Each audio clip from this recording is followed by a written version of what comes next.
There's a strange moment in life when who you used to be no longer fits, but who you are becoming hasn't formed yet. You move through your days, but something feels undefined, like a word on the tip of your mind.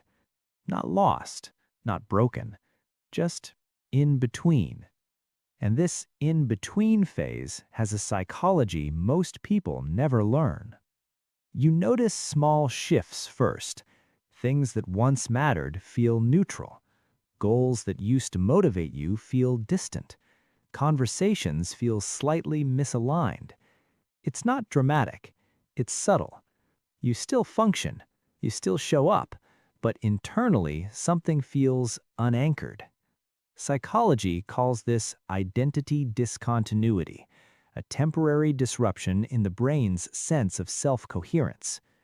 Your brain maintains a story of who you are, not just memories, a narrative.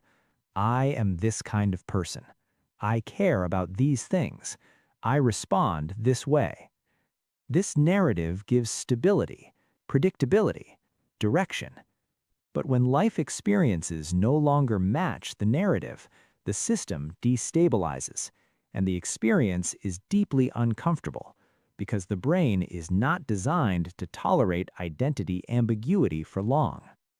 You may notice decision fatigue, emotional flatness, difficulty imagining the future, social disconnection, loss of internal momentum.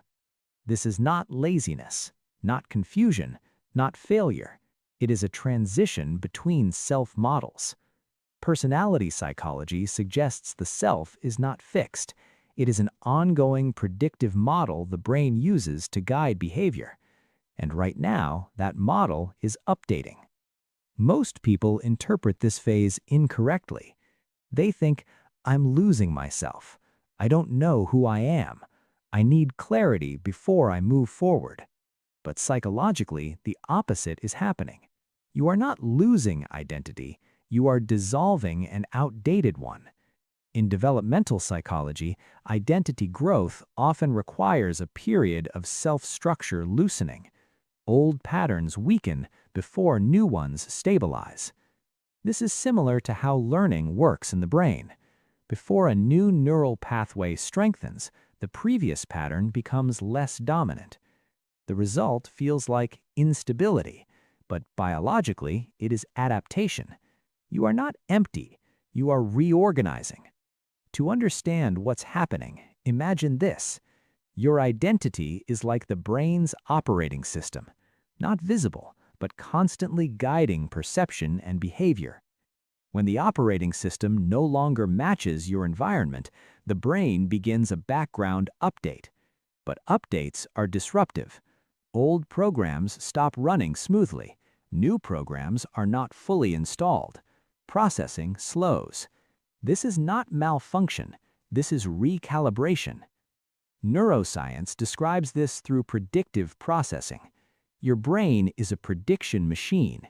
It constantly forecasts what you will think, feel, and do. Identity helps generate those predictions, but when predictions repeatedly fail, when life experiences contradict expectations, the brain increases uncertainty signals. Uncertainty feels like anxiety, like emptiness, like hesitation. But uncertainty is information. It tells the brain your current self-model is outdated, so the system temporarily reduces commitment to any single identity. This produces the experience of being in between. Another process is happening too. The brain's default mode network, associated with self-referential thinking, becomes more active during identity change. This increases introspection, self-observation, meta-awareness. You may feel like you are watching yourself live. This is not detachment, it is monitoring. The system is evaluating new possibilities. What helps during this phase is not control, but cooperation with the process. Here are 4 principles grounded in psychology. Principle 1. Allow temporary inconsistency. Behavioral psychology shows that new patterns form through variability first, stability later. In early learning stages, behavior appears inconsistent. That inconsistency is exploration. If you demand immediate coherence, you interrupt adaptation. You are allowed to feel different in different contexts. You are allowed to not fully know your preferences. Inconsistency is not instability, it is sampling. Principle 2. Reduce identity pressure. When people try to define themselves too quickly, they activate threat detection systems in the brain. The amygdala interprets forced certainty as risk. This increases internal resistance. Instead of asking, "Who am I now?" shift to, "What feels slightly more aligned today?" Alignment is sensed, not declared.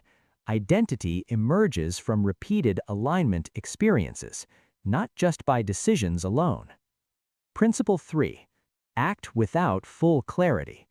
Motivation science shows that behavior often precedes identity, not the other way around. The brain updates self-concept based on observed behavior patterns. You do not need a clear identity to move. Movement generates identity data. Small actions reduce uncertainty signals. They give the brain evidence to refine predictions. Clarity is retrospective, not predictive. Principle 4. Normalize the emotional flatness. Many people worry when emotions feel muted during identity transitions, but neuroscience shows emotional intensity depends on prediction confidence. When the brain is uncertain about meaning, emotional amplitude decreases. Flatness is not absence of feeling, it is suspended interpretation. Meaning is under construction. As coherence returns, emotional resonance increases again. You are not numb, you are undecided at a neural level. All of this can be understood through one simple mental model. Identity is a bridge, not a place. You do not live inside a fixed self.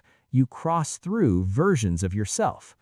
Most of life feels stable because the structure is familiar, but sometimes the structure is rebuilt while you're standing on it. That moment feels like nowhere, but psychologically, you are not nowhere. You are mid-crossing. The brain dismantles old predictive patterns while constructing new ones from experience. Uncertainty is the construction zone. Discomfort is the sound of rebuilding. When you understand this, the experience changes. You stop searching for immediate definition. You start observing emergence. Identity becomes something that forms through living, not something decided in advance.